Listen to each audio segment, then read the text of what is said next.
Ермек Қонарбаев. Ескерткіш. Көктем.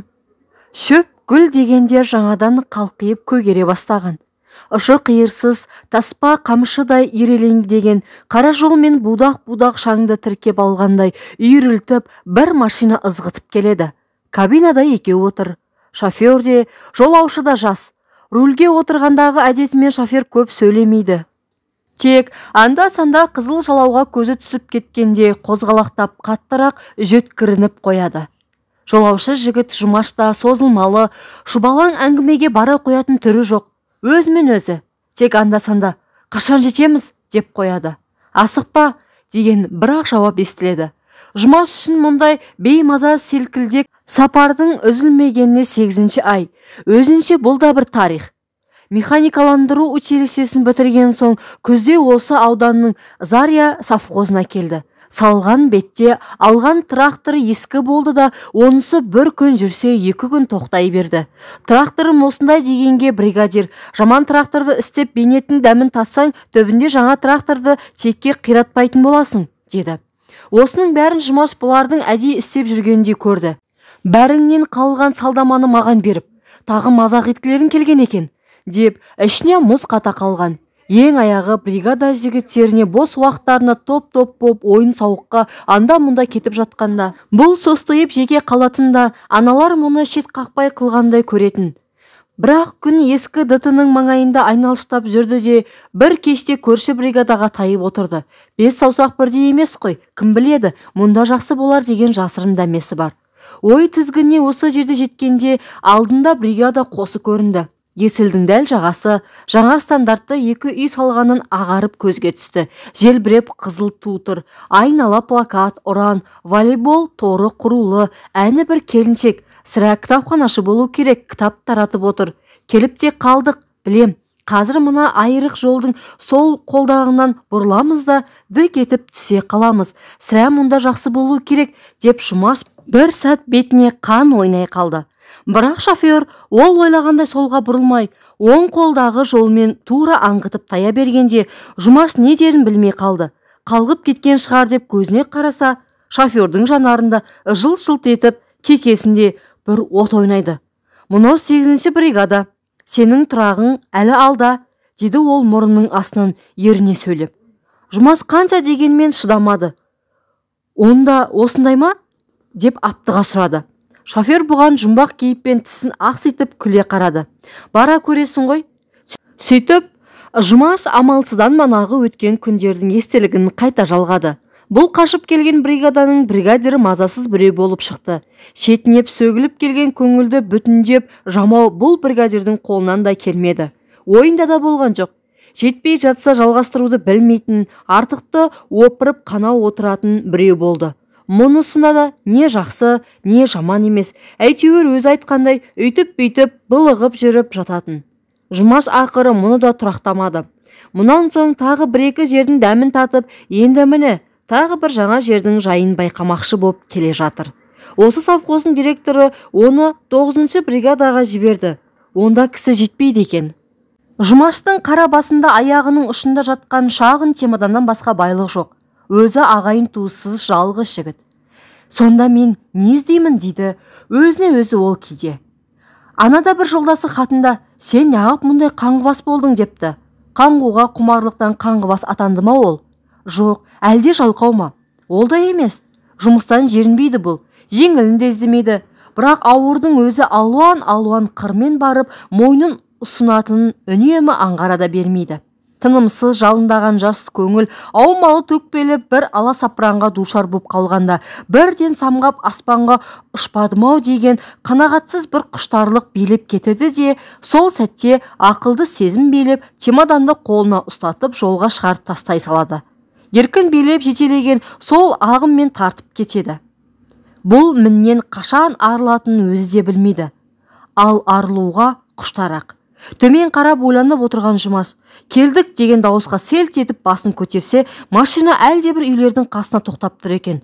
«Қалғып-шұлғып, өзің байқамайда қалыпсың ғой», деп шофер қалжыңдап жатыр. Жұмаш кабинадан түспестен айнала қарап алды. Жалау, плакаттар мұнда да бар екен. Тек үйлері ұнамайды, бір вагон, шала ағартылған бір үй, анадай жерде стандартты жаңа үйдің іргетасы ғана қаланып қойыпты. Ол кабинадан шыққан бетте чемоданын суыра берді де, сәл ойланып қайта қойды орнына. Тұра тұрсыншы, деп кімілжіді ішінен. Жігітім, неге күйбеңдеп тұрсың? Деді шофер вагонға кіріп шыққан бетте. Путевкаға алған курортыңа да келдік міне. Курорт? Деп Жұмаш кекете сөйледі. Ұнамай ма? Деп шофер жапса кетті. Манағы тұйықтық, үн-түнсіздік жоқ. Таза ауа, күніне 3 мезгіл ыстық ас, 10 күнде монша. Анау кішкене айналма көлді көрдің бе? Маңайы толған қоға, сүңгіп кетіп, жұлып алып шығып, қытырлатып жейтін сүйрігі қандай және? Пысынасаң шомыл. Мәліш жегің келсе үйрек ат. Басқа не керек? Жұмаш үн-түнсіз жалтырап жатқан көлге күрсіне қарады. Жел көл бетін жанап кеткенде қыртыс-қыртыс боп лыққыған толқындар күн сәулесіне ұрынып шолпылдаған ақ шабақ құсап көрінеді. Бригадир жоқ, егіс басында болар. Жігіттер түнгі кезектен келіп ұйықтап жатыр, деді шофер. Жүр, көлге барып жуынайық. Бұл тракторда жүрген кезімізде бізге де мекен болған жер. Саған таныстыра берейін. Жұмаш еріншек басып ере берді де кілт тоқтап қалды. Мына қара. Ол тез-тез басып, ескі үйдің терезесінің алдында өсіп тұрған жас ағаштарға жетіп барды. Қараған, қайың, терек арыла шапырақтанып гүлдей бастаған. Бір сәт Жұмашқа ескі қоңыр вагон, мынау ескі үй көз алдынан ғайып болып, айнала түгел осындай жайқала ырғалған көк шыбықтарға толы сияқты боп кетті. Қызыға бір түрлі қуана қарады. Мұндайды күтпеген едім, деді ол. Достым, мұнда сенің күтпеген дүниең көп. Оның бәріне таңырқай беруге болмайды, деді шофер мұны иығынан қағып қалып. Ойлап қара өзің. Осы жерде мына бригада атымен болған еместі. Анау вагон сонау тың көтеру жылдарының белгісі. Өзіміз сияқты қылшылдаған жас жігіттер алғаш қоңыр палаткаларда түнеген. Енді міне, мына бөрене үйде ескірді. Оның орнына стандартты жаңа үй салынады. Осы жазда міндетті түрде бітеді. Мұнда талай адам келіп, талай адам кетті. Анау жартылған жер, анау салынған үйлер солардың артына тастаған белгісі. Өмірге қалдырар көп ізінің бірі емес пе? Сондай-ақ андағы ағаштар да өзінше ескерткіш. Ескерткіш? Қалайша? Деп Жұмаш қадала таңырқай қарады. Ескерткіш, деп шофер сәл ойлана тоқтады. Көз алдына біреуді елестеткенде кейпі бар.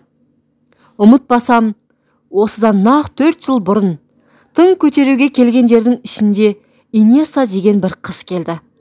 Жұрт еркелететін, Инна, Иночка деп те атайтын. Онымен бірге бірнеше қыз бар еді. Бірақ солардың ішінде мұның орны бөлек болды. Өзі сондай жылтырап, сәуле сияқты көзге ұрып тұрған керемет көркемде емес. Ал жігіттер ол десе ішкен асын жерге қоятын. Инесса кіріп келсе-ақ болды, бәрі жадырап, жайраңдай қалады. Тіпті ол барда не бір қатты сөз, ұрысу деген болмайтын. Аузы боқтықтан шіріп, сөйлегенде боқтық қыстырмай тұра алмайтындардың оның көзінше сақтана сөйлейтін еді. Сонда бұл қалайша мұндай абыройлы болды дейсің ғой? Тыңда, келгенде тракторист боламын деп келсе де, мұнда жұрттың қалауымен аспазшы болды. Ай жігіттер-ай, мен қара суға шикі нанды түйіліп турап, галушка пісіргеннен басқа ештеңе де қолымнан келмейді деп қанша айтса да, келе-келе маманданып алды. Таңертең күн қылтия тұрады, түн ауа жатады, көзі қызарып мызғып алғысы кеп жүрсе де қыңқ демейді ғой.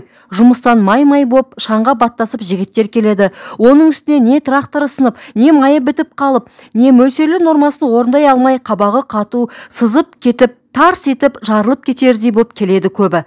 Соның бәрінің көңілін тауып жүретін сол қыз. Күн суықтау болса, жуынатын суын жылытып, жарылған қолға жаға қояр вазелин майын даярлап, керек болса, орай қоятын бетіне дейін тәпкіштеп қояды.